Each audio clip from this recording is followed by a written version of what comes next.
Let's go.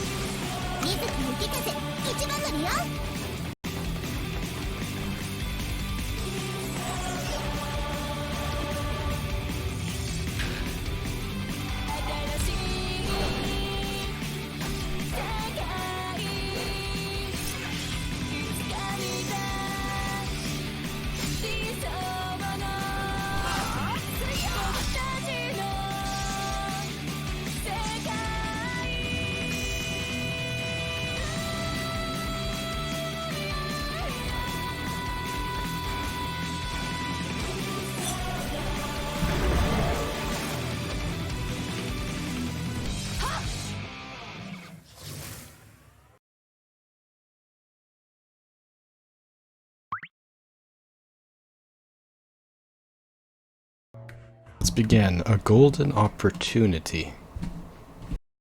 Okay, and then we'll start chapter with Anna Rose, because I kind of want to try out Anna Rose.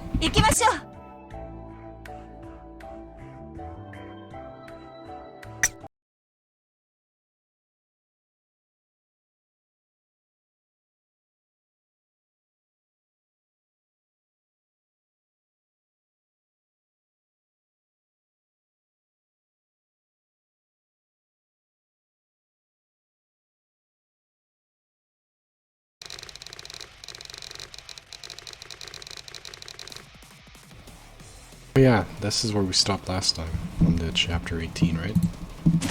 About the King of the Death Race and Edwin Black. The battle which was provoked by the three high-ranked demons only got more fierce. Everything was heavily damaged, as you can probably tell.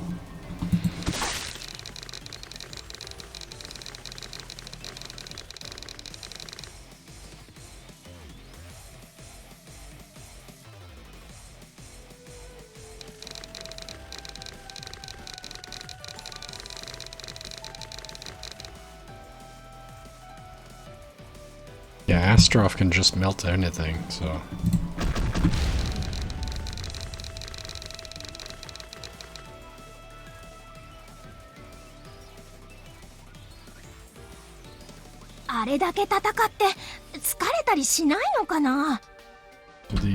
Yeah, I don't know.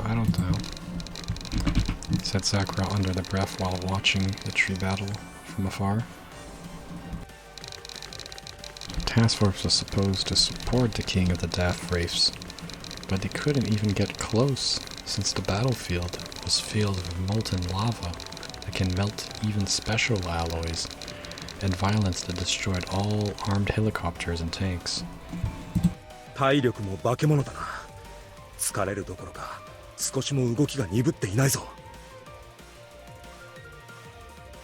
they're not even slowing down.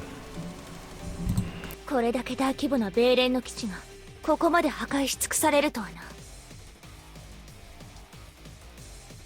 it looks like it is destroyed, that's for sure. There's even big fires over there.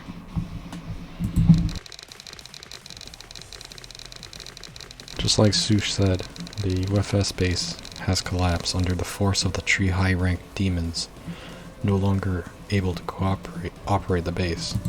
けれど、このままではいつまで経っても戦いが終わらないわ。しかも、長引けばこの米連基地だけでなく、地脈にまで被害が及んでしまう。Yeah, even the mountains are gonna get destroyed if we don't stop them. If we don't stop them, they're gonna destroy the mountains as well, that's right. いくら周りに何もないとはいえ、放ってはおけないわ。Yes, we cannot let that happen. なんとかしてあの戦いを止めないと。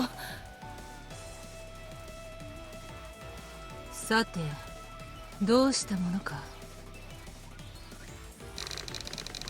As Miss Murasaki spoke to herself, everyone's eyes fixed on me.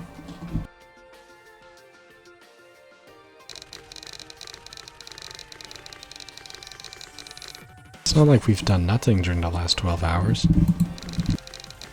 We intervene in the battle, We even intervened into the battle, took down Nomad's remaining soldiers to stop the battle. Yeah. We stopped Oboro and Ingrid from attacking Astaroth and the King of the Deathstrave. Sometimes our attack on Edwin Black was interrupted. It seemed that the enemies didn't have a way to get through the situation either. And they too were making plans, hiding somewhere. さっき横から攻撃を仕掛けて分かったが、あの3体はほぼ反射的にお互いを攻撃しているようなんだ。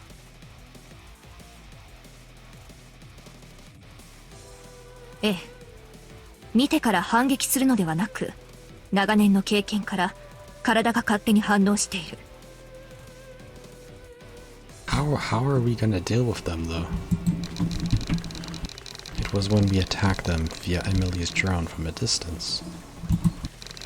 Edwin Black deflected our attack without even looking at it, and at the same time the King of the Death Wraiths attacked Black almost immediately. However, right when the King of the Death Wraiths attacks Black, Astaroth attacks him to stop him. つまりあの3体はお互いに潰し合っているのではなく、三つどもえの状態だということ？ Yeah, that's what it sounds like. They're at a deadlock and they can't kill each other. Yeah, that makes sense. I nodded at Kerara's words. 1体が隙を見せれば、もう1体がその隙をついて攻撃し、しかももう1体が攻撃の隙に反応してしまう。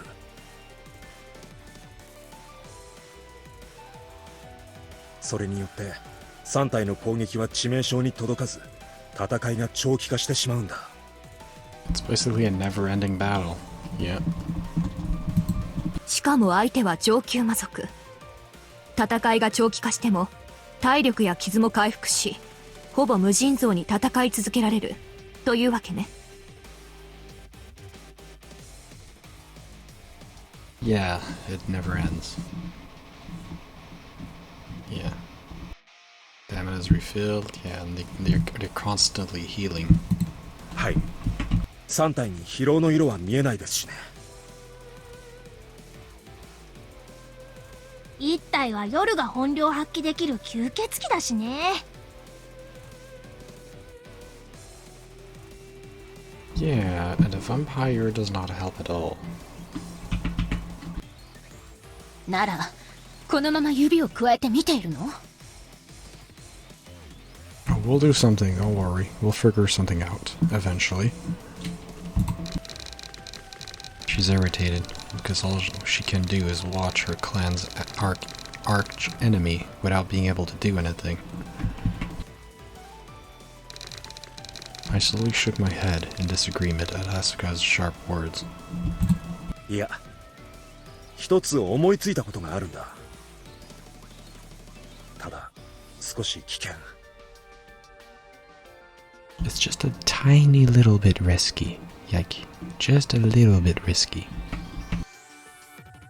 そういうのはいいからさっさと要件を言いなさい。あの吸血鬼に一杯食わせる策があるなら私は何でもするわよ。 A way to kick that bloodsucker's ass? I'll do it. Yeah, sure, go ahead. Good luck. For several hours she had been unleashing her fury by fighting against Nomad's soldiers, which Ingrid and Oboro had gathered, but that wasn't enough to ease her stress, since she couldn't do anything to Edwin Black. Asuka was getting aggressive. 落ち着きましょう、アスカさん。冷静に対処しなければ、あなただけでなく、私たち全員が危険よ。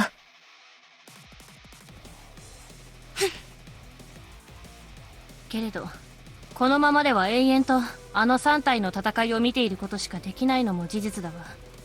フーマ、あなたが考えた策というのは？ Kurenai, just let me think for 2 seconds. Okay. 策というほどでもないな。俺はあの3体の反応を利用できないかと考えている。 That's actually a pretty good idea. 反応を利用？浅木先生や凛子先輩もそうだが、反応が優れているというのはそれだけ一つのことに集中できているということだと思う。まあ確かに目の前の相手にだけ集中しているととっさに反応できないな。そうね。周囲を警戒しているというのは自分の感覚に集中しているということでもあるものね。Yes, we have to distract them. I nodded at their words and continued. あの3体は目の前の2体にだけ集中している状態だと思うんだ。何せ不死身に近い存在だ。周囲からの攻撃なんてほとんど無視している。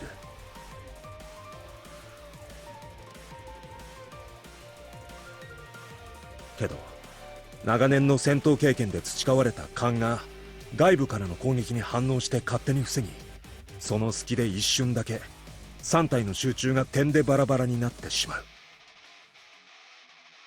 Yeah, they're only distracted when they defend against an attack. That's like the only moment that you can actually get close. さっきも言ったが、それは3組の状況になって決定打にはなり得ないぞ。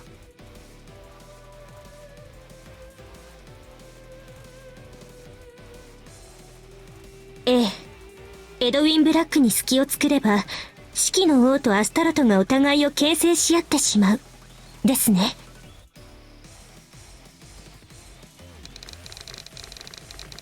I nod at Emily's words. However, the next step is the most important thing. ならエドウィン・ブラックに隙を作り、四季の王とアスタロトが同時にエドウィン・ブラックに攻撃を仕掛けるよう仕向けるというのはどうだ。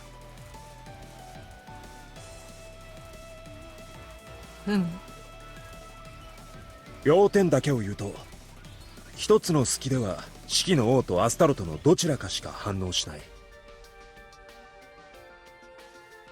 なら二つの隙を作って2体の意識を同時にエドウィン・ブラックへ向けさせる。 So and then we could take down Edwin Black, right? これなら密度萌えの状況を打破できるんじゃないか。その隙をどうやって作るっていうのよ。ほとんどの攻撃はあいつの重力障壁によって歪まれてしまうのに。Yeah, I don't know how we can stop someone that can control gravity. That sounds pretty difficult. 私の射撃も、ミス雪風の雷撃も、重力障壁に歪まれてしまいますし。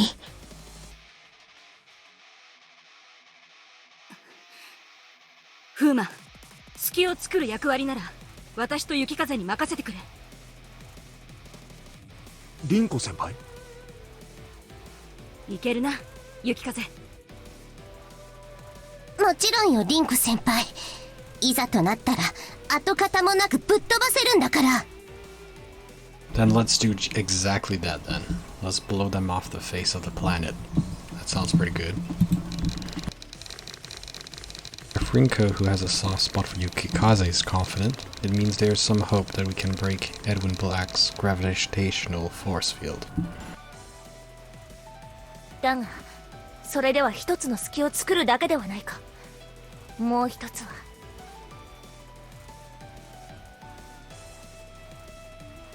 他2体の様子を確認しながら凛子先輩たちの一撃にタイミングを合わせて、しかもそれでも確実に有効な手段かはわからない。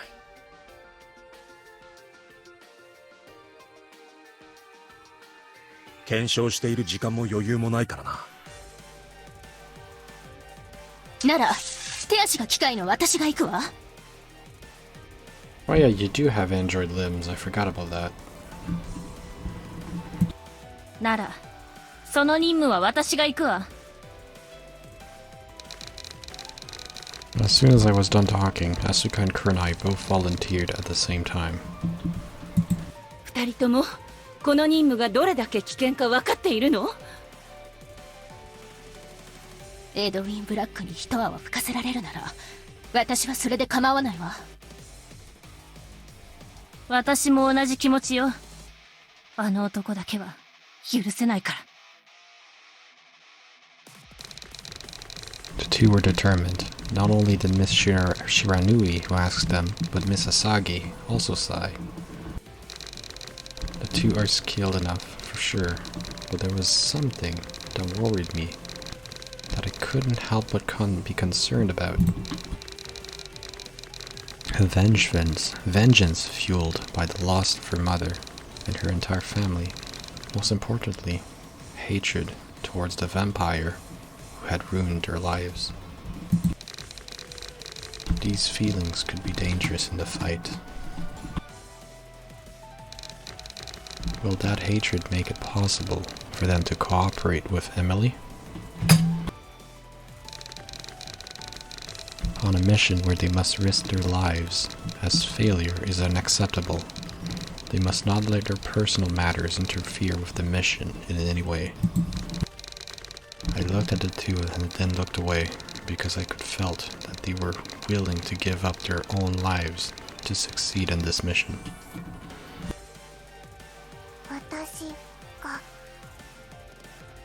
And what are you doing, Noah? How are you doing, Noah? As I was hesitant, Noah raised her hand.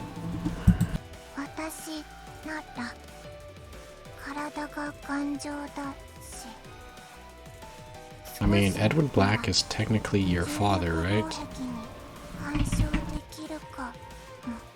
I mean, Edwin Black is basically Noah's father. Basically. そうか。ミス・ノアはエドウィン・ブラックの血を少しだけ。Yeah, well, Edwin Black is her dad, so of course she has the same blood as Edwin Black, because that's her dad. And she's basically a demon.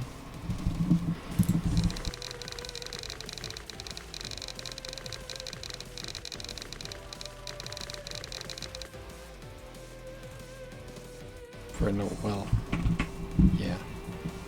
Emily stopped talking, reminding herself of whom she was talking about. For Noah, Edwin Black is like a father. While I was thinking if it was okay to let her fight against him, Noah pulled my sleeve. You're gonna fight your own dad? Okay. Let's do it.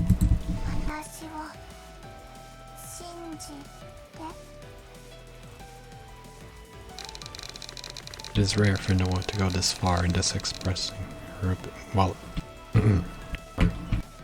it is rare for Noah to go this far in expressing her opinion. She has always followed my orders and never complained. She occasionally complains that she's hungry, but that's it. That Noah looks up to me, talks to me with serious gaze. 本当にやれるんだな。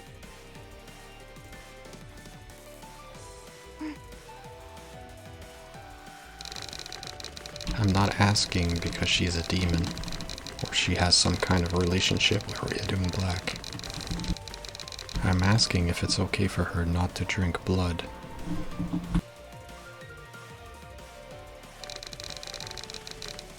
Noah replied immediately. そうか。なら凛子先輩たちの一撃に合わせた攻撃はノアに任せる。アスカと紅はその速さで敵を撹乱してくれ。了解。今は特務中隊の一員だものね。隊長の判断に従うわ。そうしてくれ。エドウィン・ブラックと直接戦う機会はこれからだ。腐っている暇はないぞ。腐らないわよ。ただようやく一族のみんなの敵を取れる。そう考えるとやっぱり他の人とタイミングを合わせるというのは難しいかもね。Don't worry, you'll have your vengeance. そうか。だが一人で突っ走るような真似はしないでくれよ。俺たちは仲間だものね。はあ、そういう仲良しこよしな甘い関係ってあまり得意じゃなかったんだけどな。そう言いつつ嬉しそうだけどね。素直じゃないわね。さくらちゃんにまで言われちゃったらおしまいよね。どういう意味？ For a few dozen seconds, it lightened the moon. But that was it. よし、行くぞみんな。鋼鉄の魔女 Let's go. アンネローゼ、行くわよ。ノマドの残党か？ Are those nomads remaining soldiers? どうやら考えていることは It's like everyone thinks the どっ same. ちも似たようなものみたいね。まだこんなにいたなんて、上級魔族の戦いに巻き込まれたはずなのに。Well, riled up in the high ranks demons battle. ここまで来たらもう As や you are けよ。 here, so be it. 片っ端から撃ち抜いてあげるからかかってきなさい。やる気十分ね。でもその意見には大賛成よ。切られたいものから前に出なさい。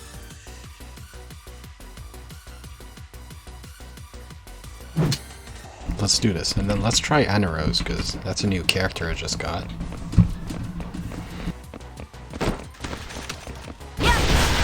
Let's go. Oh yeah, the pool of blood is pretty sick. The blood pool is pretty sick. 革命。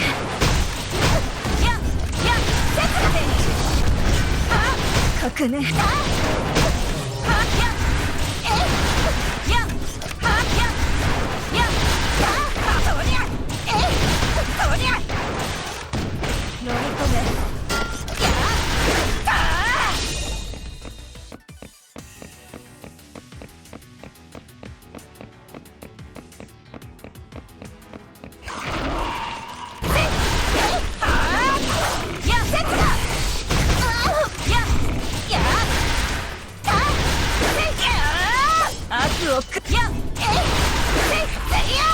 次は誰かしら？革命。今こそ一気化成にしてみるぜ。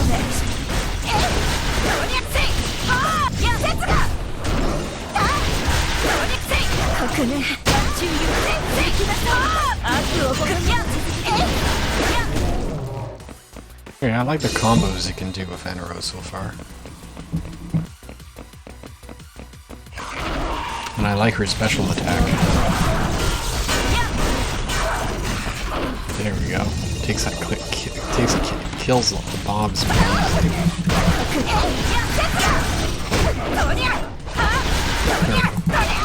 次は誰かしら？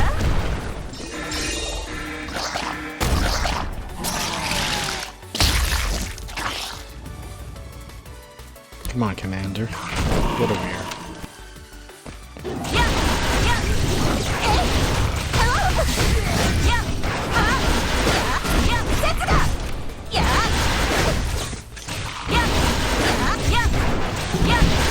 「混合夜叉の本当の姿」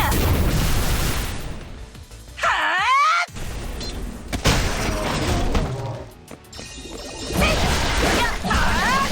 とどめよ！とりゃ！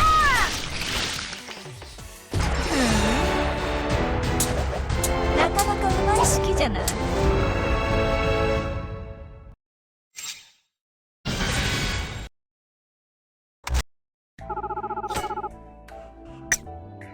Next chapter. Let's do Aneros again.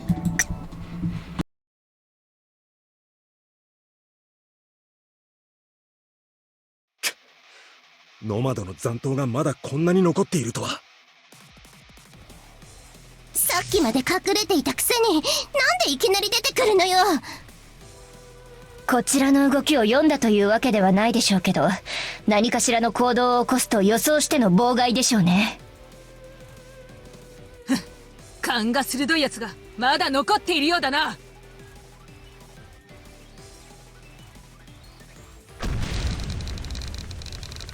Murasaki swings her axe at the nomad soldiers while she speaks. She's so overpowered, but the nomad soldiers don't seem to retreat, even if they've seen what they've seen. 連中もここが正念場だと気づいているみたいだな。ああ、だがそれはこちらも同じだ。臆するなよ、フーマ。勝つのは私たちだ。当然だ。行くぞみんな。全力でエドウィン・ブラックまでの道を切り開け。鋼鉄の魔女アンネローゼ、行くわよ。 Second fight, let's do this.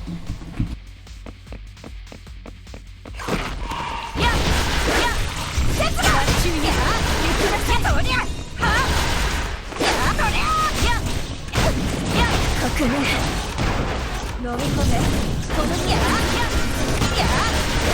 説が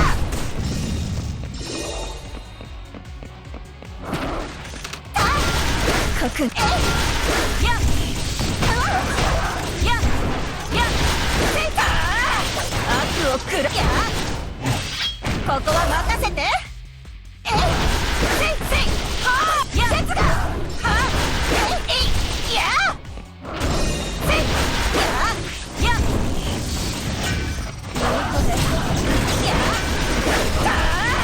次は誰かしら。説が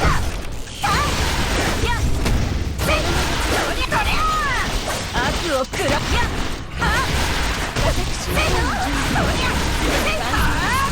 次は誰かしら。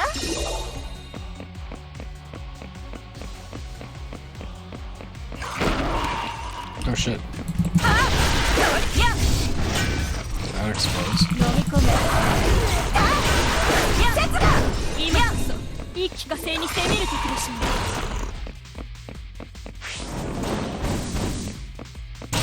乱中行け、行きなさい。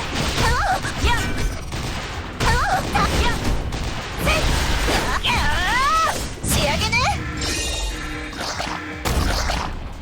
Thunder Commander. Okay.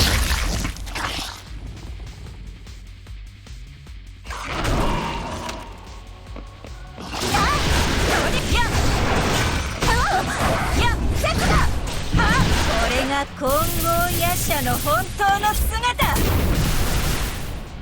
はあ。飲み込め。悪を食らわせなさい。なかなかうまい式じゃない。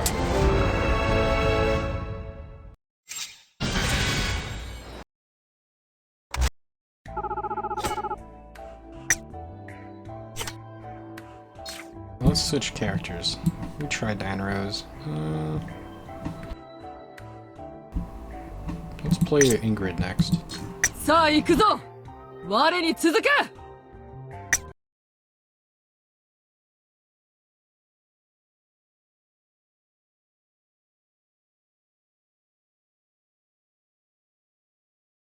ここまで来たか。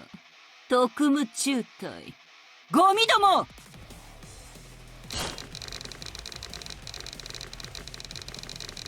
A pair of pearl hairs and sharp eyes shouted behind a pile of nomad soldiers we took down. She was looking straight at us, but walking towards the high-ranked demons who were still fighting. The terrifying claws she wore on her hands glinted in the moonlight. It had an untainted silver glint to it, yet it gave off an eerie aura. おぼろ。井川浅木。 At that moment, the two suddenly disappeared, and then sparks of light appeared multiple times in the dark.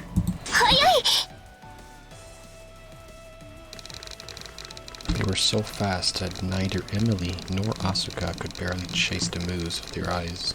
All I could see with my eyes were the glimpses of shadows.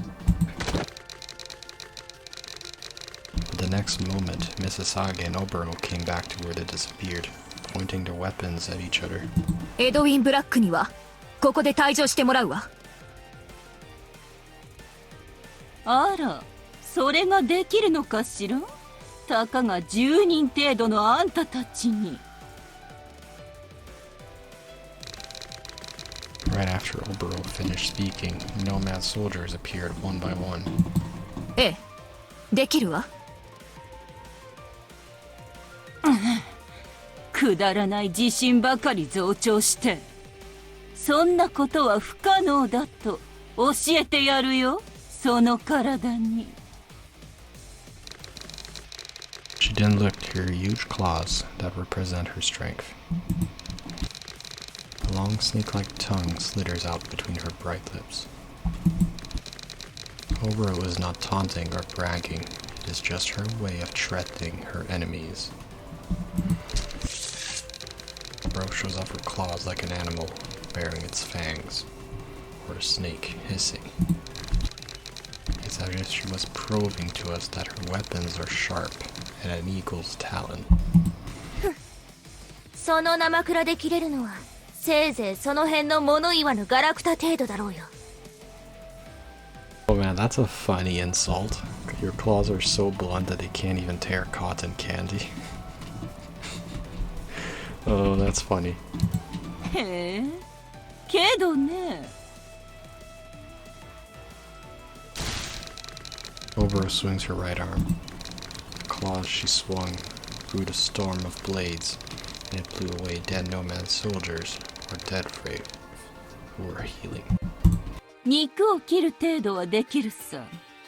さて小娘、あんたの肉はどんな感触かしらね。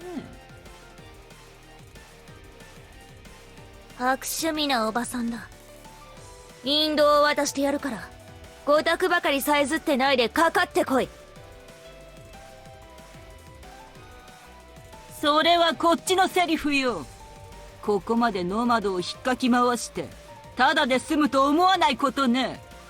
式族もあの奔放な女魔族も、そして貴様たち特務中隊とやらも、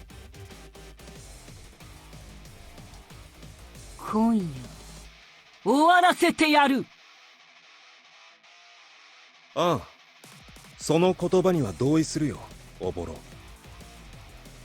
あ？ Ingrid and Obero, their presence is too dangerous for us. If we are to fight against Edwin Black and Nomad, we have to end the organization for Japan, for the human world. Yeah, we have to end Nomad. イングリッドはどこだ？ Where is Ingrid? さあね。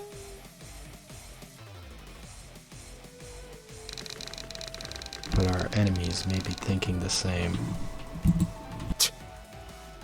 イングリッドは先に四季の王たちのところに向かったか。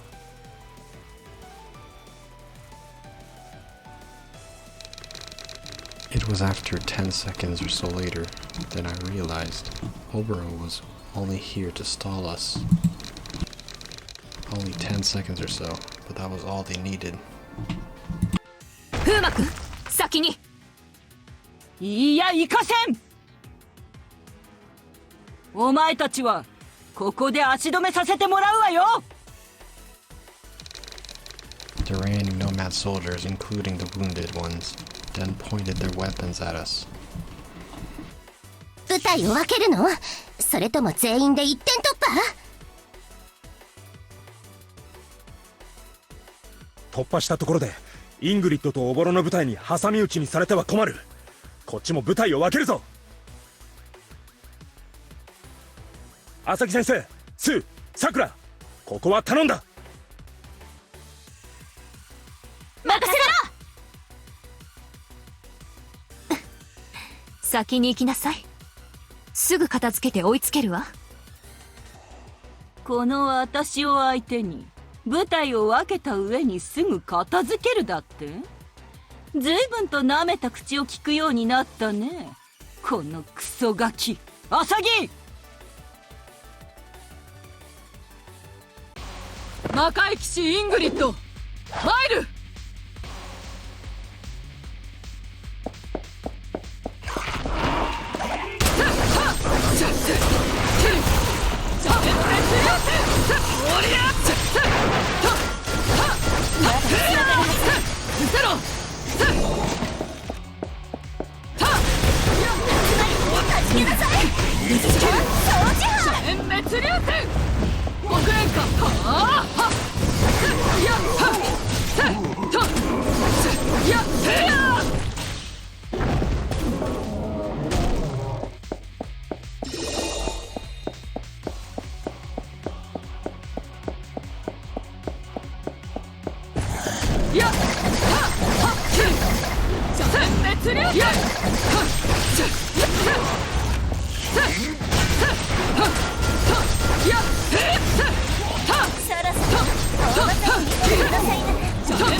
タイマニンども覚悟しな。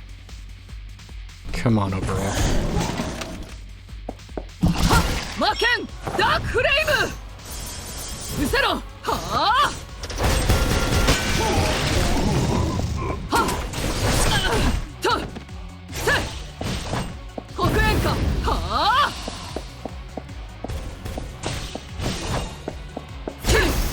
全滅流線やあ自動の力ご覧に入れま集まりはじけなさい。自動掃除班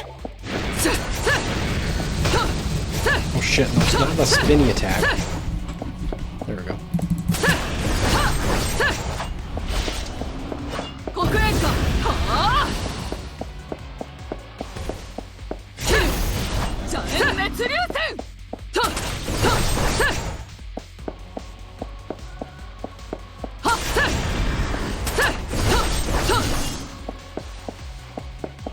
黒煙か。はあせとせ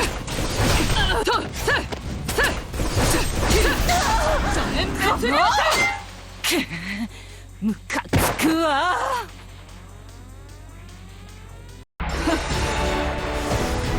当然の結果だ。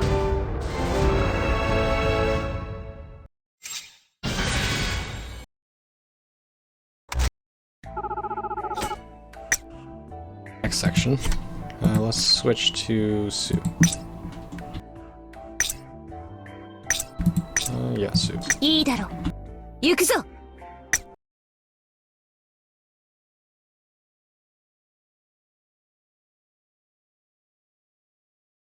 ブラック様が負けるとは思わないけれど、念には念を。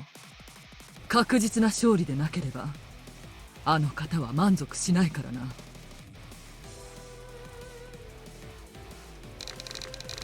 Ingrid, who gathered the remaining nomad soldiers and arrived at the battlefield where the three high-ranked demons were fighting, ordered a sniper to aim his weapon. He turned off his infrared laser sight and checked the enemy with a scope with low magnification.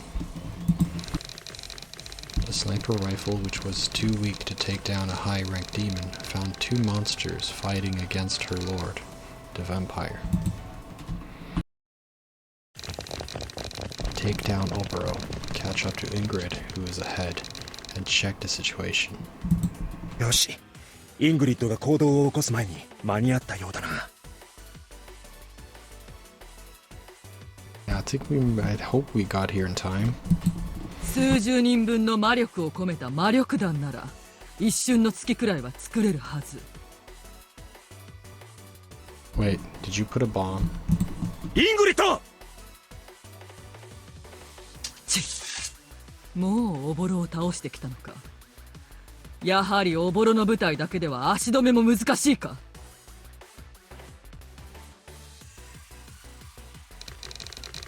We didn't hide to assess the situation. We climbed to the high ground where Ingrid chose to snipe and started a fight up front. Just like it was a great spot for Ingrid, it was also a great spot for us to attack. All that was left was to remove Ingrid and any attacks afterward, and then attack Edwin Black. But there wasn't any time to figure out the perfect timing for that. あとはあなたたちだけよ。魔界騎士イングリッド。潔く投降するなら痛い目はちょっとだけで勘弁してあげる。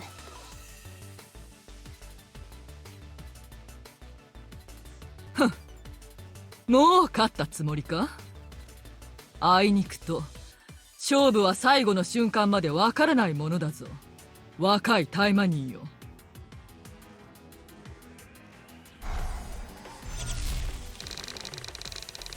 The cold air coming off Kirara and the heat released from Ingrid's sword clashed with each other and became steam, make it feel as if the area was covered in heat. はあ、氷の力か。その程度の氷で我が黒煙を受けられるかな。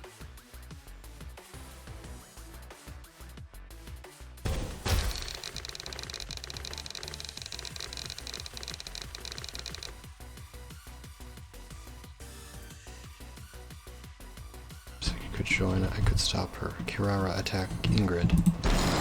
She attacked as if she noticed something. Maybe it was her intuition, as a Taimanin. Looking carefully, Kirara's first attack was freezing the snipers, going along the floor of the rooftop. イングリッドの援護を止めるためか。 It seems like it. But at the same time, it became an attack against Ingrid. Misasagi's group is still far because they had to take down Oboro. 早い。遅い。 Ingrid read Kirara's attacks, and a few seconds later, Kirara could only defend against Ingrid's attacks. Ingrid's demonic sword shines in the moonlight, and Kirara blocks its attacks by freezing her fists with ice. Ingrid swung her sword in all directions. She swung it faster and sharper, endlessly aiming for Kirara's vital. Even with no time to take a breather, Kirara was also able to defend against Ingrid, but couldn't counter any of them.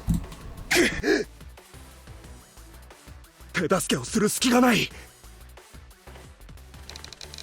A lousy attempt to help will only put Kirara in a more dangerous spot.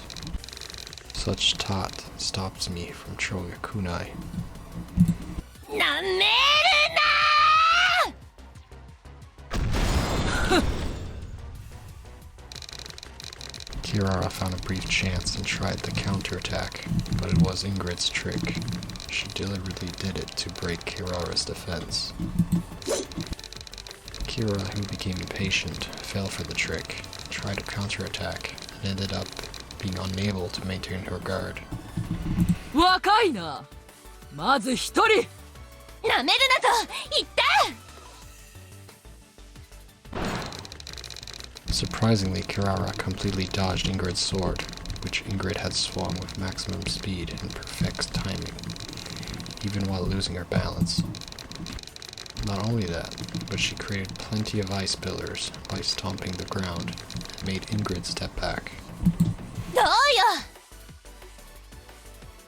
この短時間でまだ成長するか。若いな。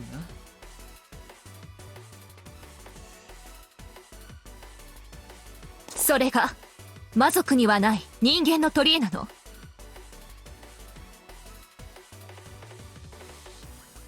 浅木先生。遅くなったわね。よく耐えたわ。キララ、風磨君。全員まだ戦いは終わっていない。油断するな。 Misasagi and the others joined us after finishing the fight against Oboro.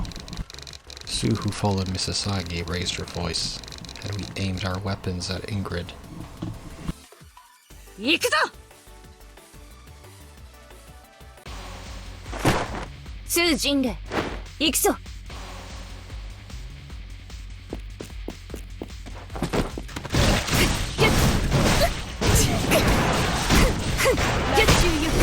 終わりだ。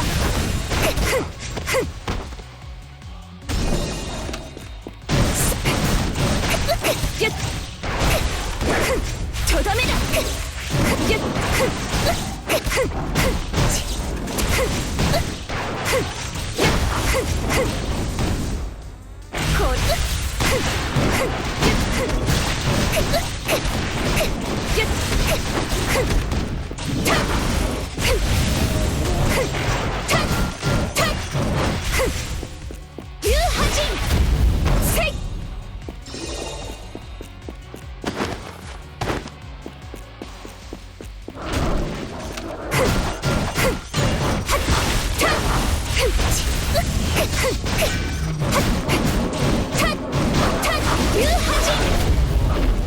私の方の準備はすでに万全です。まんじゅう行きなさい。今一気呵成に攻める時でしょうね。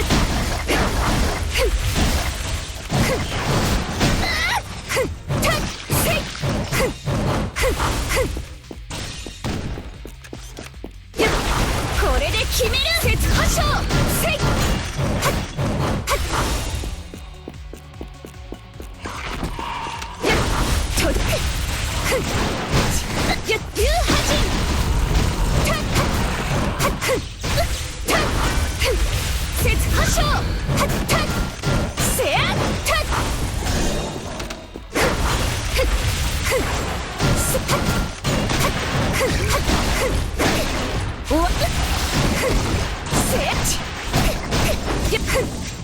私の方のマッチング行きなさい。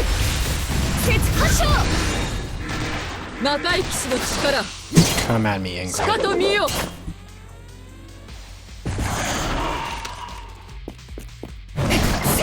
ブレスブレード。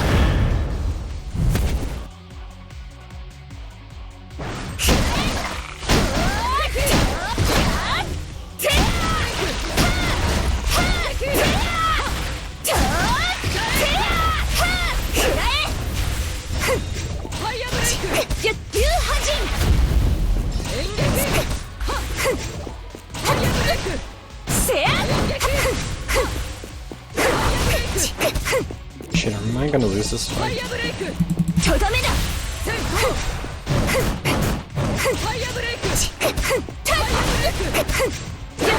終わりだ。私の方のマッチングせや。終わりだ。 Managed to stun her. Oh shit. ジャエンカファイアブレイク演劇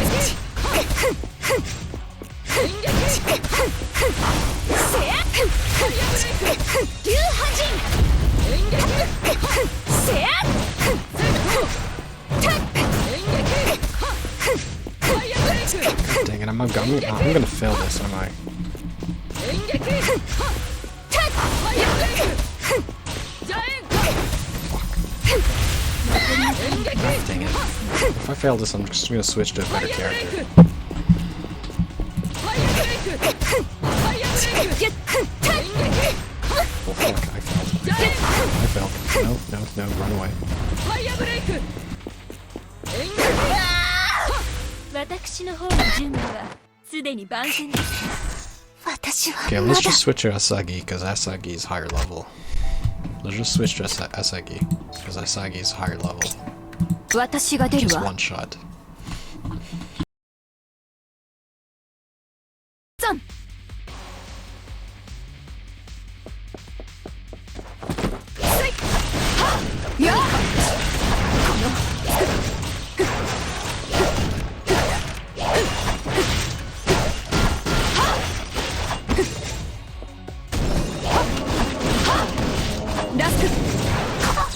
さ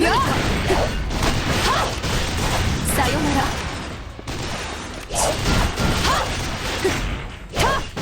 切れんか。やっ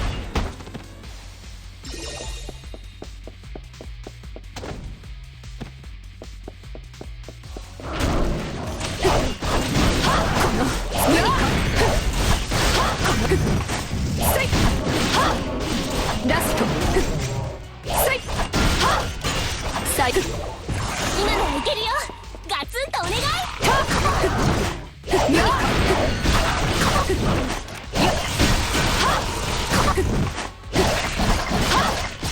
とどめ。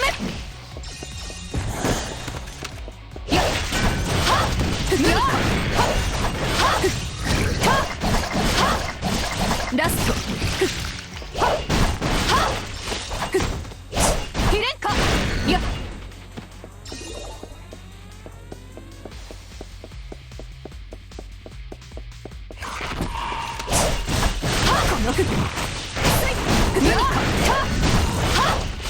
これこの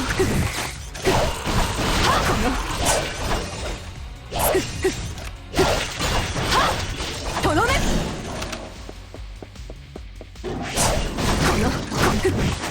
やっとどめ。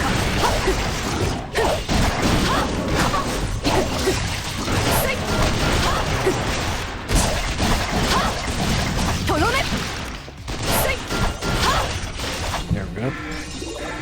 魔界騎士の力しかと見よ。 Alright, let's do a rematch. Come on. どうした。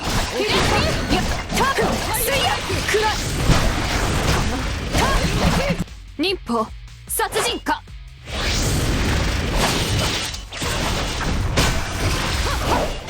切れんか。やったせいやくらい。これで終わりよ。その調子だよ。さやっ Shit. やっこの God dang it, I hate that move. I hate that ど move. うした。臆したか。癒してあげる。休止後よ。この切れんか。やった Come on, せいや just a little く bit らい。 more. Perfect. 任務完了。さあ起動しましょう。 Alright. I hope Edwin Black is not going to be as hard as Ingrid.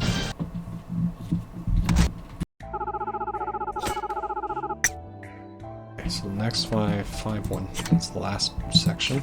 This is going to be the ending of the chapter. Let's play as Noah. Increase her defense, I think, would be a good idea. Oh yeah, I have to do awakening on that one.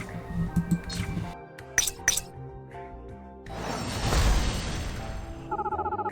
平穏な日々を送るのに力は必要だからな。平穏な日々を送るのに力は必要だからな。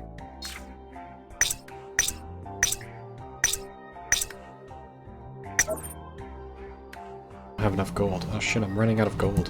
Oh well, whatever. We'll farm some more gold later then. 行こうか。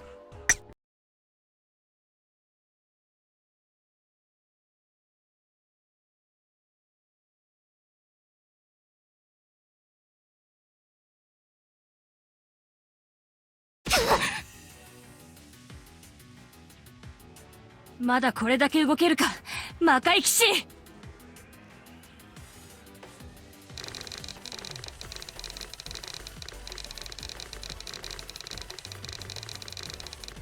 The Hell Knight was overpowering both Rinko and Kurenai alone, who are the strongest swordsmen in the task force.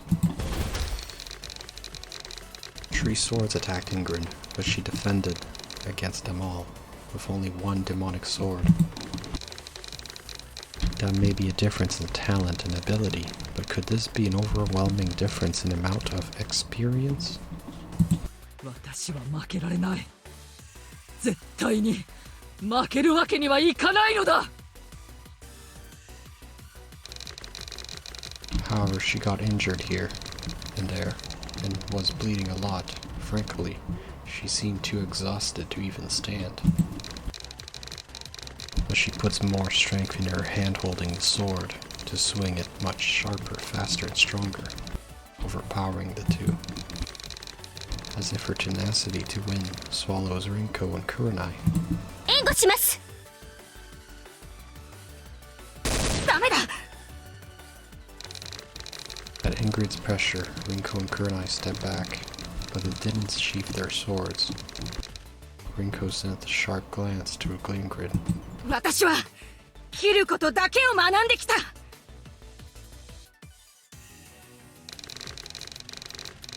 The moment they backed away and created distance, Rinko firmly gripping her sword, braced herself, and aimed the tip of her sword straight at Ingrid. Faster than Kurenai could adjust her stance, Rinko inflames her fighting spirit against Ingrid. それだけは負けられない。 Momentarily, her purple Taimanin suit, black hair, and her sword seemed to shake. But that's just because Rinko moved too fast. Her movement was so natural and smooth, like a river flowing downstream. Even to my eyes, it was a clean...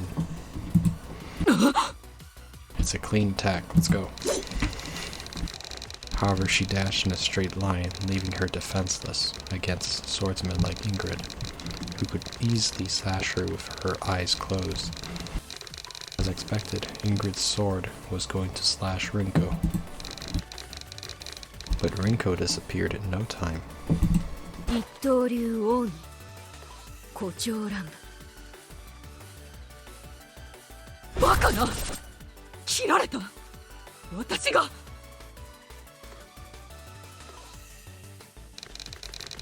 The next thing I knew, Ingrid was startled. She was bleeding from both arms, and yet she still wouldn't let go of the sword, which was also impressive. そんな大技があるなら最初から使いなさいよ。いや、今のは今までよりずっと。 Rinko looked down at her arms, shocked. リンコ先輩の剣技は今まで何度も見てきた。けど今のはずっと速くて鋭い。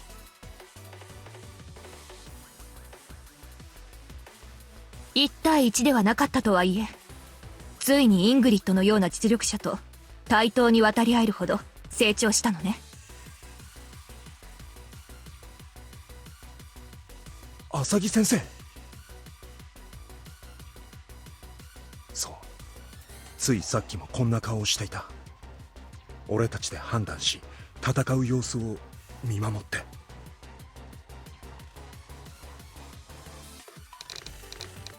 Now I see. 浅木先生、あなたは。 She's watching how well we've grown through this fight. たく世話が焼ける。しまっ、追ってきたのか、おぼろ。勝負はお預けだ、クソガキども。引くよ、イングリッド。 まだだ。たとえこの場で死ぬことになろうとも、ここから引き下がるわけにはいかん。特務中隊。まったく、これだから負け知らずの魔界騎士様は。 With that, Oboro picks up Ingrid and jumps off the roof of the building. おぼろ。 こういう時はおとなしくしなさい。離せ。今さら逃すものか。A little bit too late now. They've already ran away. リンコ先輩。 Perhaps it was because Rinko overexerted herself in the fight against Ingrid. But with no strength left, she fell to one knee and tried to chase Oboro. これではエドウィン・ブラックの隙を作るのは無理ね。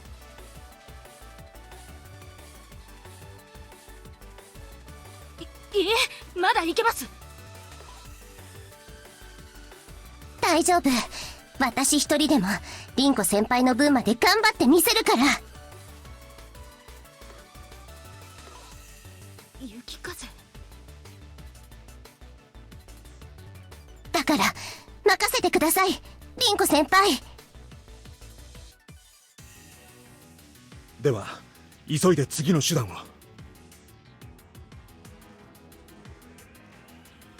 それなら私がやるわ、フーマ。Alright, what's your plan, Asuka? As one of the means we prepare to distract Edwin Black gone, Asuka instantly stepped in as an alternative. But then... その、私の弾丸にミス雪風の雷撃を乗せるのはどうですか？ That could maybe work. それぞれが攻撃した時は重力障壁に防がれて通じなかったのですが、それって障壁の防御より威力が低かったからですよね。なら私とミス雪風の力を合わせれば少しでも隙を作れるのではないでしょうか。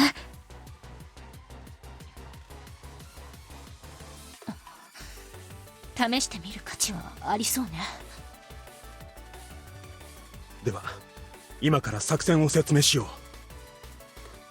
さあ、ここからが大詰めよ、風磨君。君の特務中隊の力を見せなさい。Let's do this. 5 minutes ago. いい加減貴様たちの邪魔も飽きた。楽しい時間は終わりだ。四季の王、極縁の女王。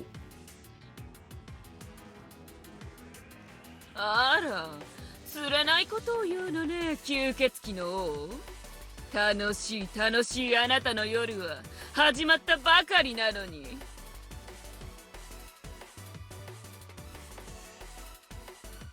終わるのは貴様だ、吸血鬼の王。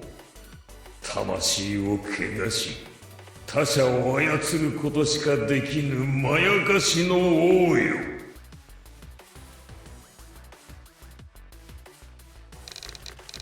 The three high-ranked demons were confronting each other and on guard, but they were definitely enjoying this moment.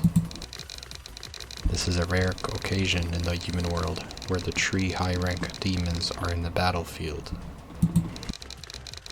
The struggle that does not end even when they put all their effort stimulates their demonic nature and makes them forget even their anger and hatred and indulge in the struggle.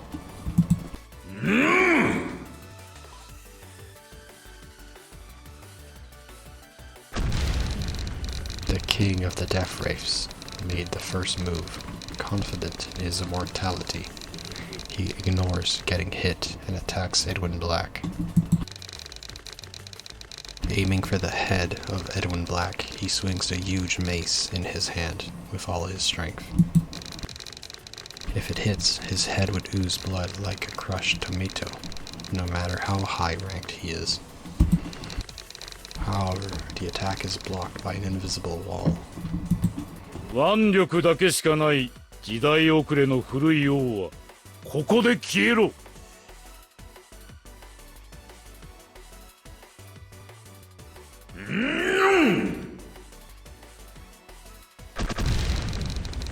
Edwin Black sneered at the king of the Death Wraith, and behind the invisible wall, but the king of the Death Wraiths didn't feel anger at all. At that moment, there was a sharp cracking sound. At the same time, his smile faded and froze. The gravitational force field, which should have been invisible, cracked at the king of Death Wraith's strength. A white line appears in the vacant air. The force field is breaking.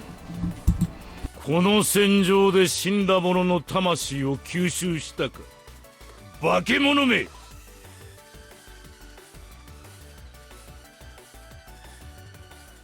貴様はこれまで何人の血を吸って力を得た化け物。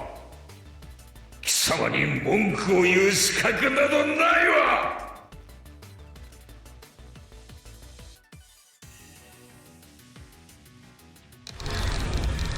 Edwin Black pulls his hands out of his pockets and moves away from the spot in an instant, using the gravity and strength of his vampire legs. The force field vanishes as a result, and the King of the Death Wraiths loses his balance. And at that moment, he gets hit by explosions. 相変わらず見境なく襲うか、極印。こんなにも楽しいパーティーなら楽しまなければ損でしょ。さあ踊りましょう、四季の王。私を楽しませなさい。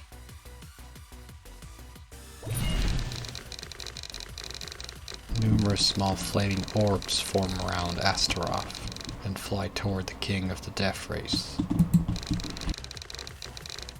The King of the Death Race tried to knock them away with his mace, but the orbs dodged the mace as if each had a mind of its own and hits his colossal body.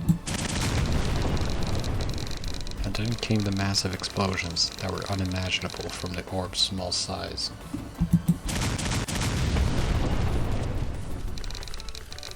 The explosion continued over 20 times in the black smoke.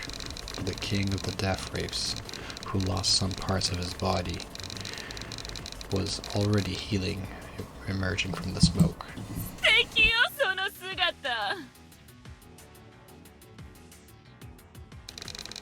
Astaroth then grabs a couple of the flaming orbs, much larger than before, in her right hand, and throws them to the King of the Death Wraiths without hesitation. As soon as it hits, a deafening explosion follows. The explosion blew away the upper portion of his neck, and he recovers almost instantly. 根っからの戦闘狂め。自分の城に引きこもっていた吸血鬼を撃つ好機だというのに。こっちを見なさいな、四季の王。こんな美女を目の前にして他人に色目を向けるなんて紳士らしくないんじゃないかしら。忌まわしい女だがよくやった。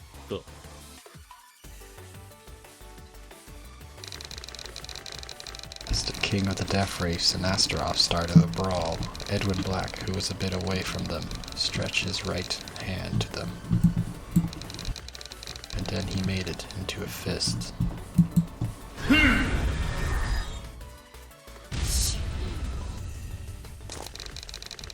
The King of the Death Race, who was hostile to Edwin Black, jumped out of the way the sun and attacked with his left leg strength, which was unimaginable for being his size.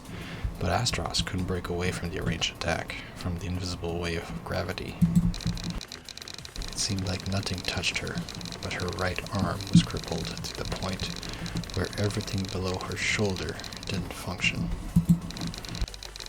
Like an invertebrate, her pure skin is discolored with infernal bleeding, and the broken bones pierced and shut out from the flesh.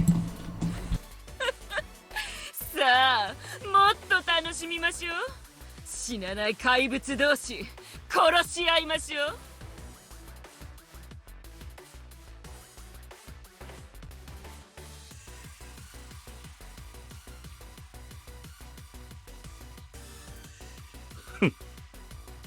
楽しむなどくだらん感情を優先するな。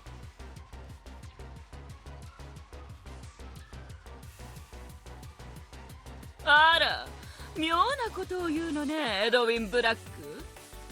永遠に近い命の中で大切なのはどれだけ楽しめるかではないの？退屈なだけの日々なんて何を楽しみに生きればいいのかわからなくなるじゃない。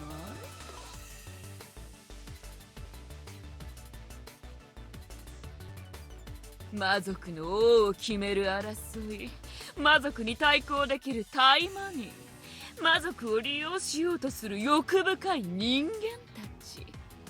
それでもやはり一番楽しいのは魔族同士の戦いだわ。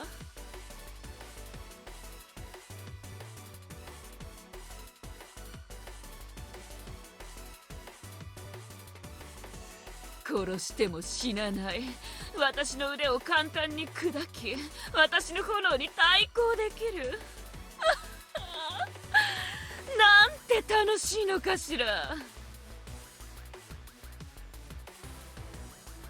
この時間が永遠に続けばいいのに。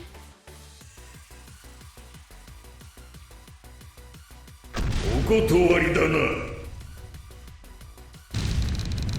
Shortly after, Astaroth, who had a relatively small body than the other two high-ranked demons, flew to the other side, as if gravity didn't affect her.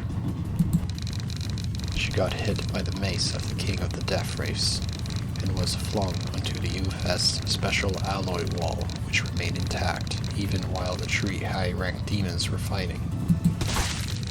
There wasn't even a scream, only the sound of bones breaking and flesh tearing. It sounded like a water balloon dropped to the ground and popped. ああ、お断りだ。And then this time, the King of the Death Race kneel. By the looks of it, the debris of the UFS base around the King of the Death Race was sinking into the ground. The excessively heavy gravity attack to squeeze him to death was so strong that he even bent the shape of the guns that were scattered everywhere. Nonetheless, the King of the Death Race was surprised by the beginning, but soon stopped up as if nothing had happened.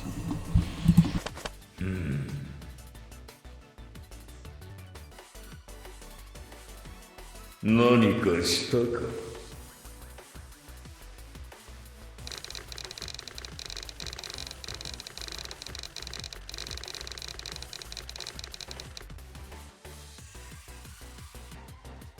Proceeded to crack his neck and roll his shoulders just like a human would when they feel stiff. ちょっと喋っている途中で殴りつけるなんて失礼じゃない？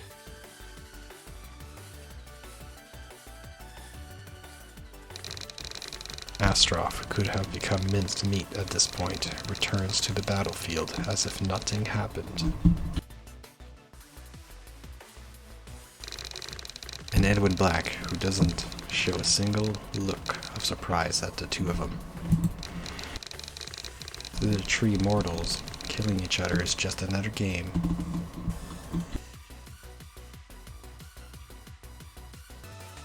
手応えはあったのだがな。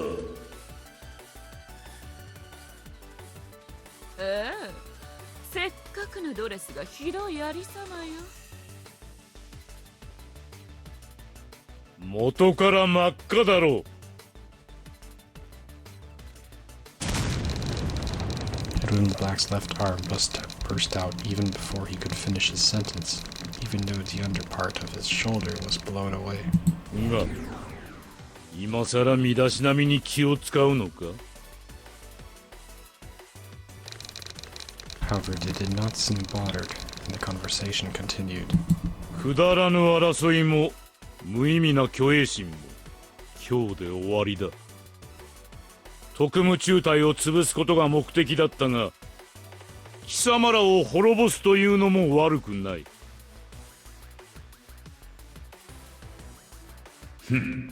それはこちらの言葉だ。吸血鬼。血を吸い、魂を汚し、他者を操るしか能がない虚栄の王よ。ないことばかりを気にするのね。ただただ目の前のことを精一杯楽しめばいいでしょうに。The three high-ranked demons kept each other in check, and for a few seconds, improbable as it seems, they completely stopped moving. At that moment,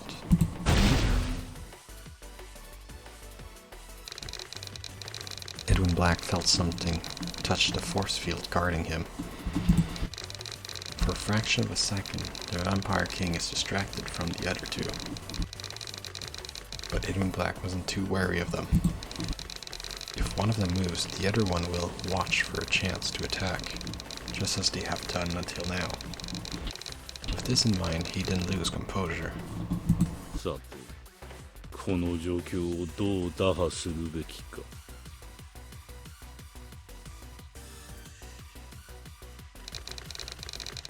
But because this also included him, he can't continue with his endless war forever.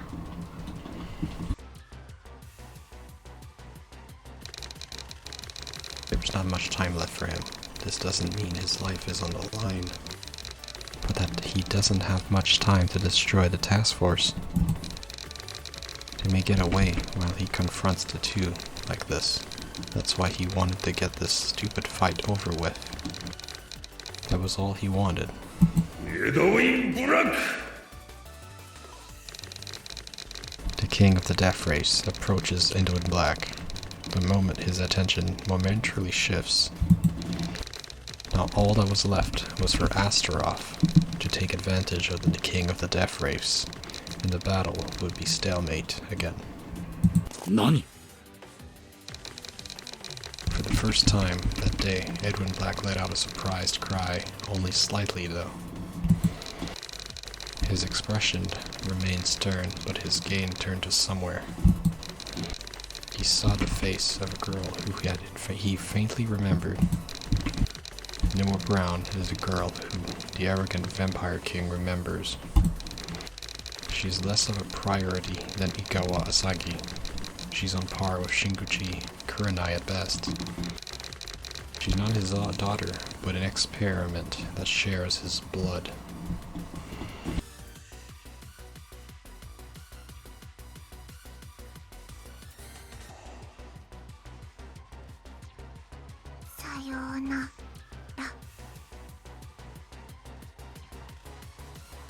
Nani? Then Noah thrust her right arm into Edwin Black's force field, without hesitation. Her flesh-mangled blood spurted out, and white bone is exposed. To Edwin Black, her actions were meaningless. Noah doesn't have the power to break his force field. There's no chance for her arm to reach him. But then, why is she here? He didn't understand what she was doing because she was the subject that he had already lost interest in.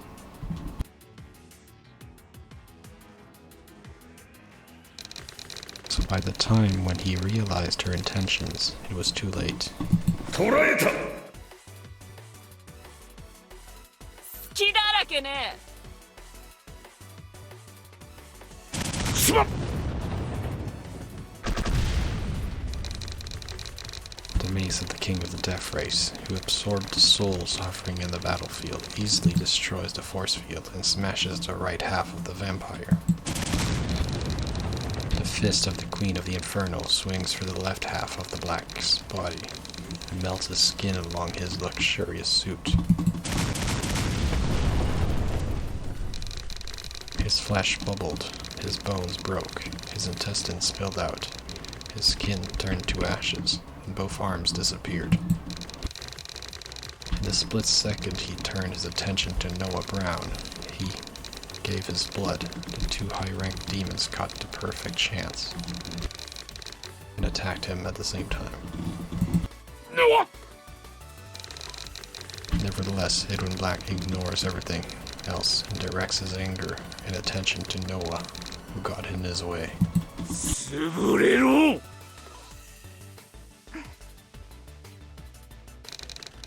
But Noah didn't resist it. She already knew how things would play out. It was a suicidal attack that not even Murasaki's support would have saved her. However, やらせません!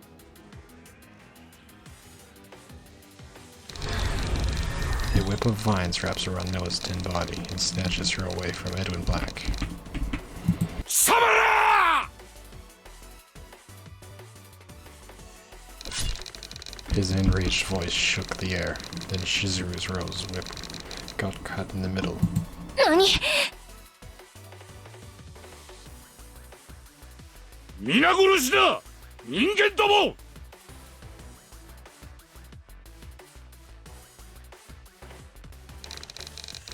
The fact that Kusaka Shizuru remained composed during the battle is evident from the movement she shows when she swiftly rescues Noah. Still, Shizuru couldn't help but let a surprised voice escape her mouth. What was there was not the Edwin Black they had seen before. The demon with pitch black skin and 4 arms that understood something transcending human knowledge. まずい。やらせない。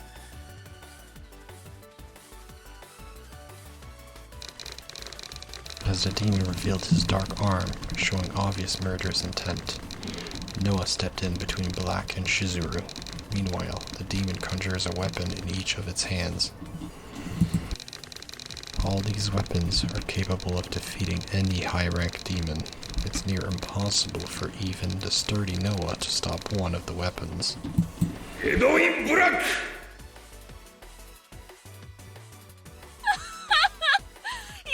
本気になったわね、吸血鬼。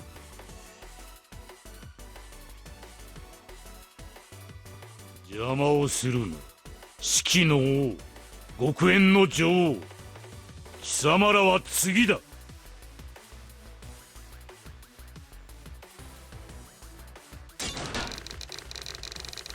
With 2 of his right hands, he blocks both the king of the Death Wraith and Astaroth, and with his left hand, he aims a sharp spear at Noah.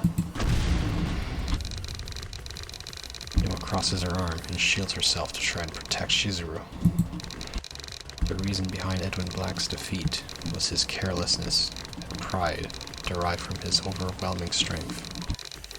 He can't see the bigger picture because he can only see himself and what's ahead of him.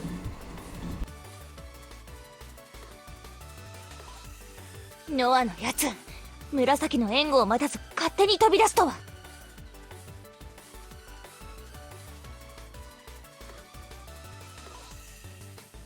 けどエドウィン・ブラックの本性を知っていたからこそ紫では耐えられないと分かっていたのね。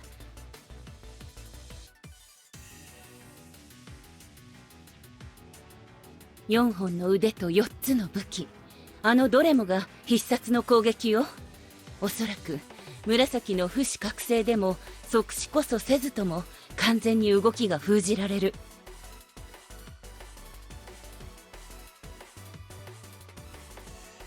なら最初からその情報を私たちに伝えていれば。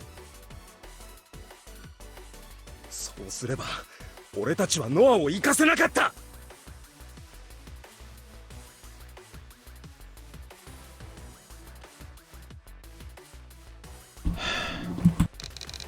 Calm down. You need to assess the situation properly. アスカ、行くぞ。ここで決着をつける。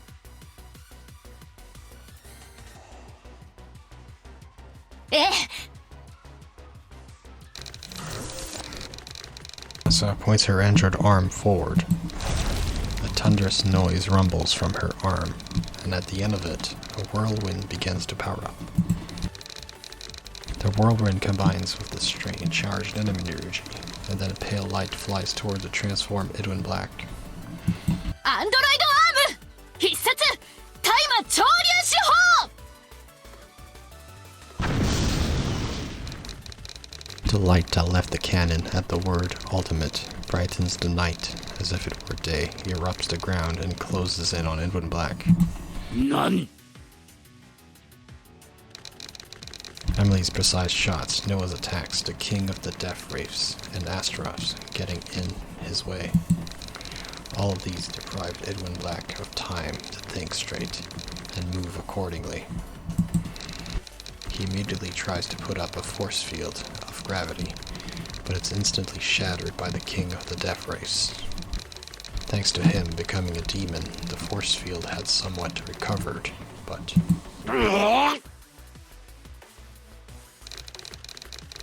The impact was instant. The force field shattered, and the particle cannon swallowed the large dark figure. Demon Edwin Black vanished without a trace, not even a scream.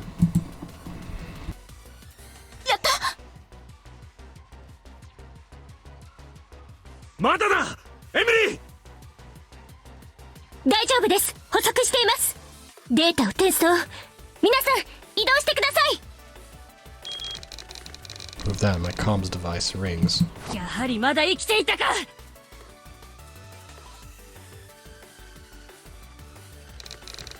Immediately after, a wind art user Kurenai dashes ahead. She's so swift that she's almost invisible to the naked eye. By the time I ran out, after a moment's delay, she was already far ahead, as I could only see her back. ノア、しずる先生、紫先生、追えるか。大丈夫です。誰に向かって言っている。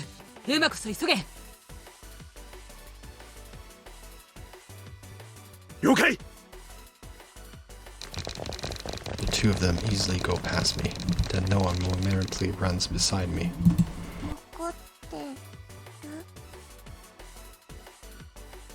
ああ。だから帰ったら説教だ。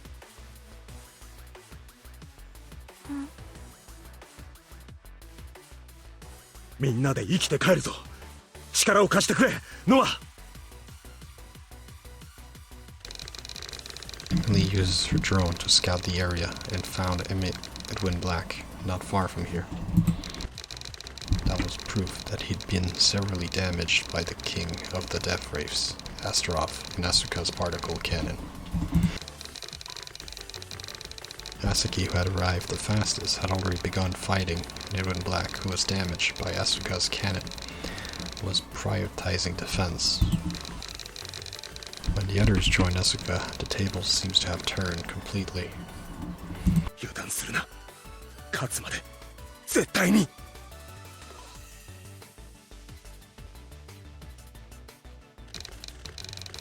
The pitch black giant that we face doesn't have a single scar. His breathing is undisturbed, and even his presence is enough to make your heart stop. 井川潔、私を追い詰めるか。それほどまでに成長したか。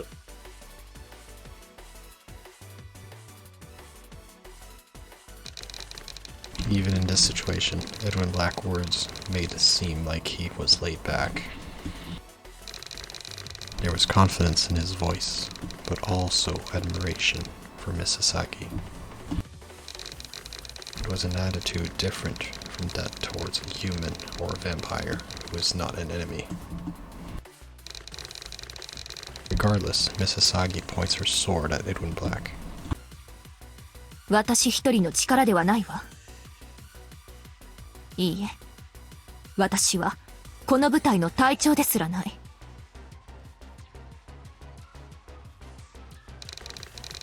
As she says this, she saw me, who just caught up with her. エドウィン・ブラック、あなたを倒すのは最強のタイマニンではない。若いタイマニンたちが、次の世代を担う者たちがお前を倒すのだ。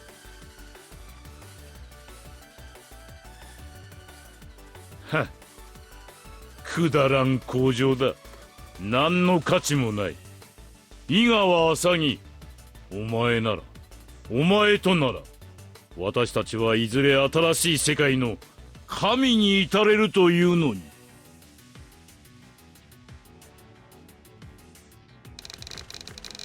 Could feel Edwin Black wanting to kill us more and more. Wanting to kill the task force, who he completely ignored back in Tokyo Kingdom. 行くぞ。タイマニン特務中隊はこれよりその任務を全うする。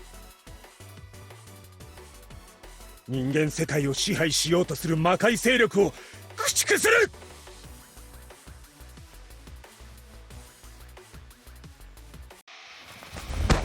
分かった。戦うよ。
するから大技使うなら今だよ。もっと遊びたいね。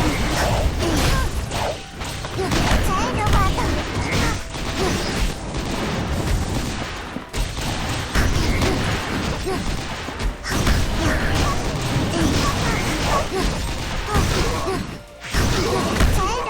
い感じだよ。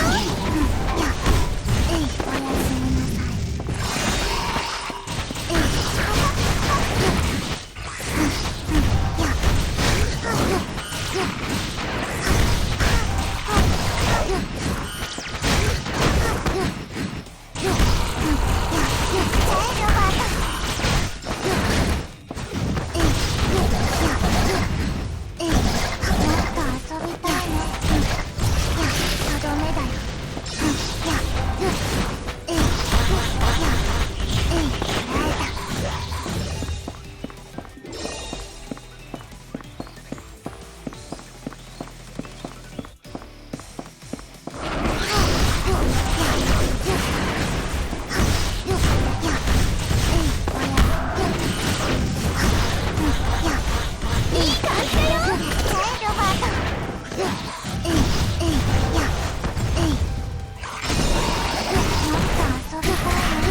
The blade that's carrying the power of wind becomes a void and attacks Edwin Black.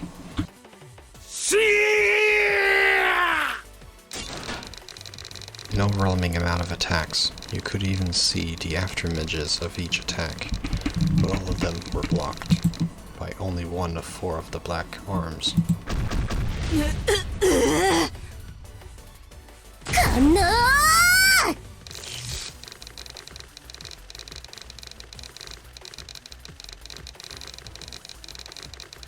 At the same time, Miss Murasaki's battle axe and Miyukaze's bullets aimed for him as well, but even they were all blocked by the rest of his arms. これなら皆殺しミサイル撃ち抜きます。 He then proceeds to block a small missile from Asuka, android arm, and then projectiles from Umili's drone. Not only can he stop the Taimanin weapons, but he can also stop UFS weapons with his magic wheel. Sword, spear, scythe, and wheel, each arm wielding each weapon moves on its own, so it's hard to read their moves. 強すぎる。これが魔界最強の一角、吸血鬼の王。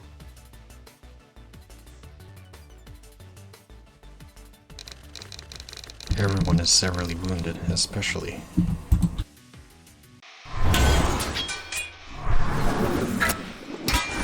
私に本気を出させたな。勝てるとでも一緒に遊んでくれるよね。ルーの悪夢。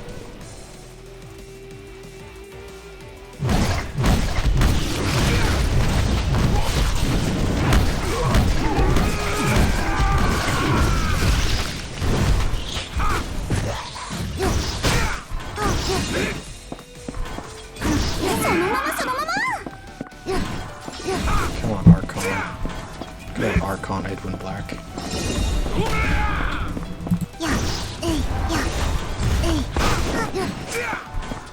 丹田に気をためて集中して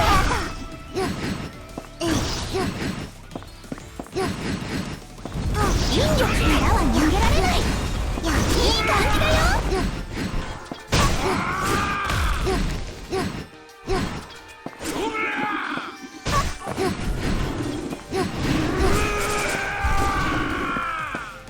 勝てるとでも思ったのか、この私に。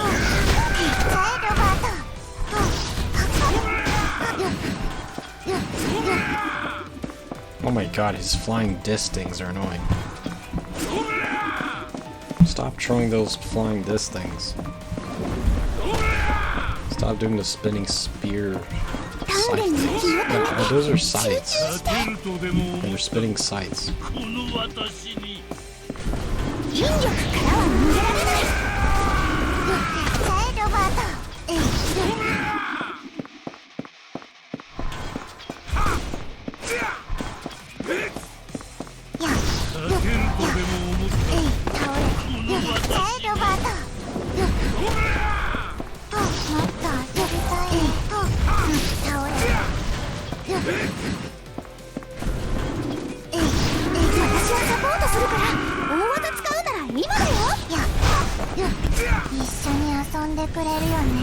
Use the ultimate again.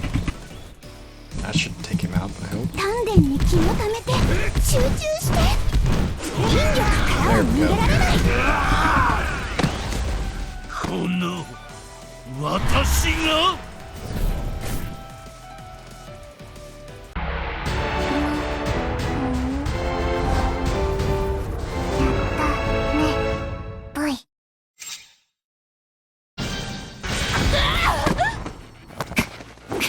アスカ、大丈夫か？邪魔するんじゃないわよ、フーマ。今いい感じに体が温まってきたところなんだから。任せなさい。とっておきがまだ残ってるわよ。その技は二度と食らわんぞ。今だ。いやー、ブレスブレード。速さ勝負だ、吸血鬼。なめるな、人間。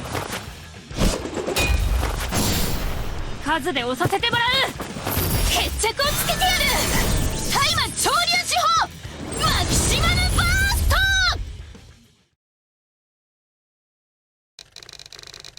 ト。Cries were muffled by the blast of Asuka's particle cannon. From the ends of Asuka's arms, a torrent of particles larger than before blasted towards Edwin Black. Black and white collided, producing sound that is so loud that it mutes even their agonizing screams. A light so pale as if it was the bright light from the moon swallowed the dark, and continued to disintegrate everything from the ground to the boulders in its line of fire, before it disappeared. や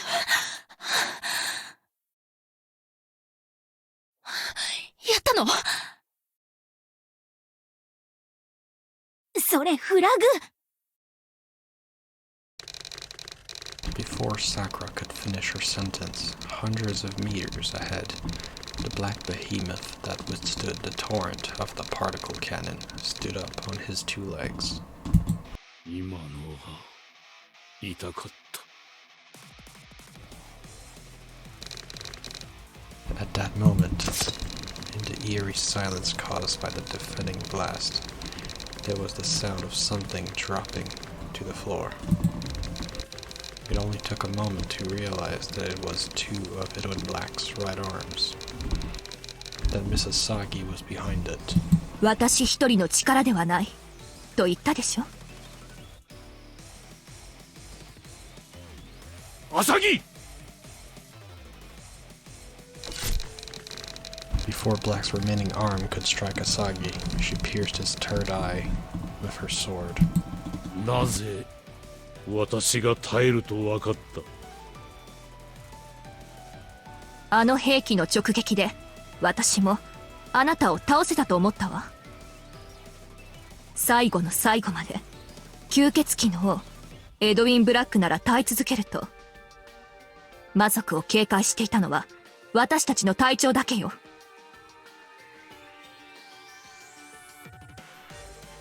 そうか、貴様か。貴様がこの部隊の隊長か。It seemed like Edwin Black only noticed me for the first time, not as Mrs. Sagi's subordinate, not as a normal human being, but as Fuma Kotaro. 引きなさい、フーマ。さっさとその首をはねて。待て、アスカ。ここまでだ。何ですって？ここまでだ。今エドウィン・ブラックを殺すわけにはいかない。失うわけにはいかない。ノマドは弱体化したが、企業としての資金や人員は数多く残っている。今その指導者が失われたら、その多くがボートとなる可能性が高い。そうだな。今の特務中隊、いやタイマニンにそれだけの数のボートと魔族を止める術はない。どう考えても人員が不足してしまっている。でもOur greatest enemy is just before us. He's weak, and we can easily behead him. However, Asuka withdraws her particle blade. She knew as someone who has had her entire family massacred, the sadness caused by sacrifice will be greater than the desire for revenge. そういうわけだ。もう行っていいぞ。何？いくら吸血鬼でも、それだけの深手を負えば再生に時間がかかるだろう。その間に俺たちタイマニンは、特務中隊はもっと強くなる。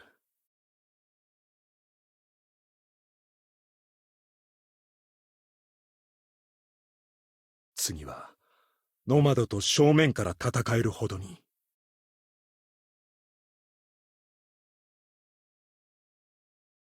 だから、見逃してやる。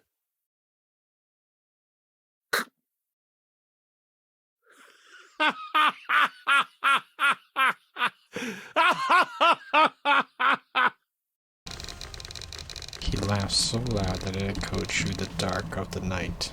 このような屈辱は初めてだ。井川浅木、貴様、面白い人間を見つけたようだな。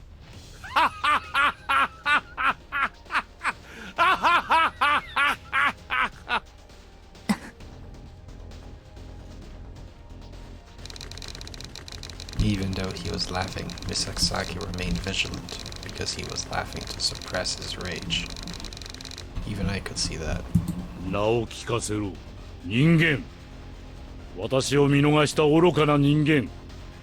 千載一遇の機会を他人のために捨てた愚かな人間。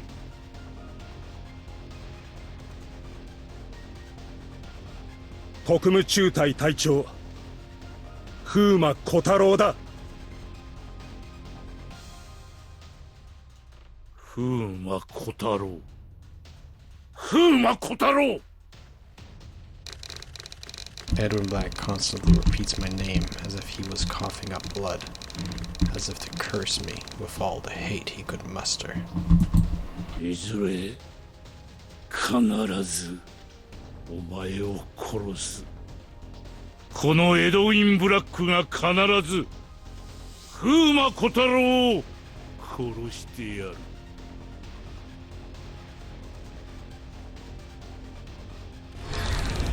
With those final remarks, Edwin Black vanishes into the night. To be honest, I think that shortened my life expectancy by at least 10 years. An unpleasant streak of sweat trickles down my back, and my heart beat furiously, even though the fight was over.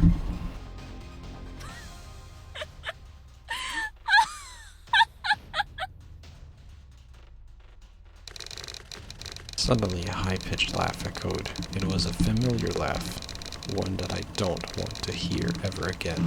It was Astaroth. 今度はそっちが相手。Next. 安心なさい。今はすごく気分がいいから見逃してあげる。それにしても、へえ。なんだ。How much did she watch? She appeared immediately after Black disappeared, so she was probably watching from the very beginning. Astaroth then looks at me from the head to toe, as if she was figuring out my worth. 人は見かけによらないものね。こんなにも軟弱そうなのに、あの吸血鬼に勝利するなんて。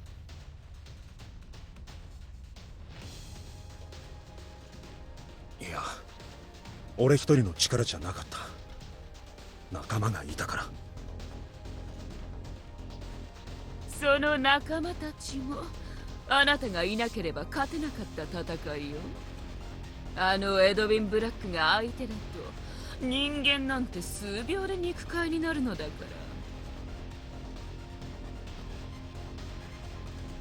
ら。でもあなたは生き残った。面白い子。Her insane smile has become soft. Then she caressed my face. Knowing she's a high-rank demon and that she can burn me to ashes right here, right now, I couldn't move a muscle. Maybe because she wasn't intending to kill me, but not even Miss Asagi or any of the others interrupted us. あなたの名前は？聞いていたんじゃないのか、さっきの話を。こういうのはね、坊や。直接聞くのが礼儀なのよ。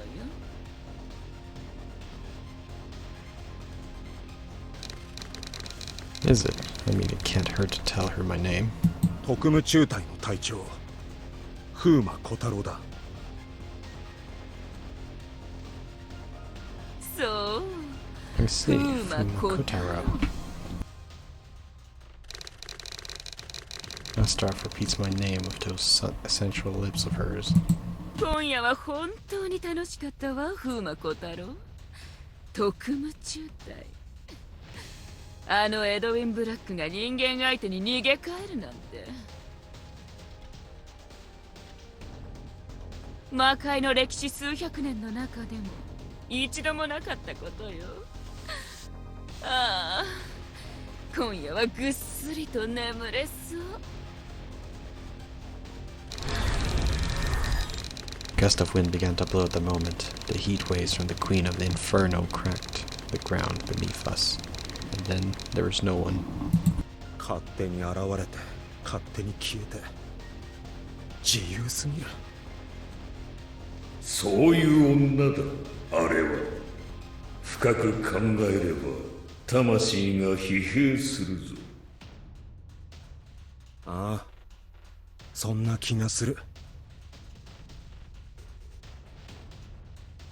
エドウィン・ブラックを殺さなかったことには思うところがあるが、まあ今はいのかろう。いずれ決着をつける時は必ず来る。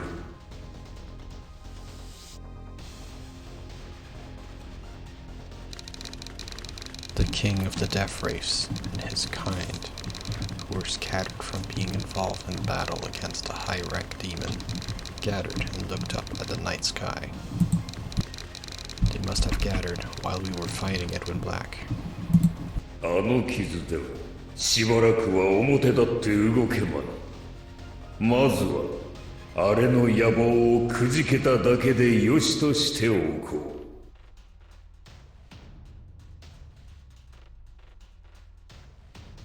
だがこれからが大変だな、風魔小太郎。なぜ？アスタロトに名を覚えられ、エドウィン・ブラックに憎まれたのだ。これより魔界中の魔族の興味がお前に向くぞ。わしも含め上級魔族に興味を持たれたのだからな。お前と縁を結ぼうとする者、お前を撃って名を上げようとする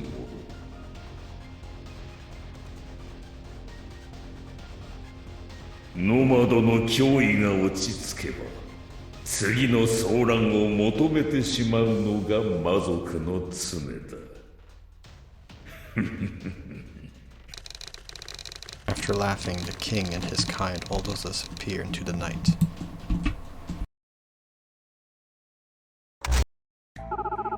Phew, this chapter was epic. We didn't kill Edwin Black. We did defeat Edwin Black, though.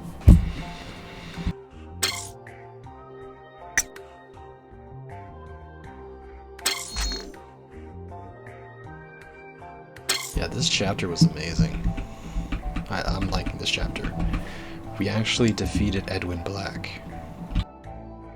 But we had to let him leave because we didn't want to start a war with Nomad, because then we would be outnumbered. 参ったわね。 Oh, we'll see you guys next time in the next update of Action Taimanin.